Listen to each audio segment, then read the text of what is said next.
أعلن إبراهيم عبد الجواد على قناة أون تايم سبورت إن نادي الزمالك جدد عقد زيزو ب 230 مليون في 3 مواسم. المضحك في الموضوع إن إبراهيم عبد الجواد وهو بيتكلم عن تفاصيل العقد بتاع زيزو وهياخد كام في السنة والكلام ده كله، فعرض الأهداف بتاعت زيزو. أول حاجة عرضها ضربات الجزاء.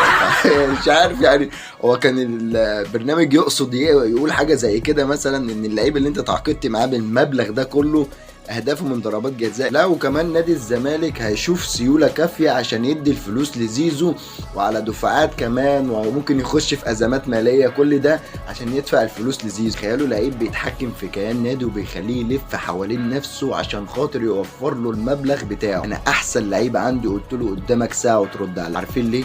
لان النادي الاهلي هو اللي بيدي قيمه للعيبه، اللعيب ما بيديش قيمه للنادي، وان هو لما يخرج بره النادي هو الخسران، لكن ما يتشرطش عليا. يا جماعه صدقوني والله وجهه نظري انا، نادي الزمالك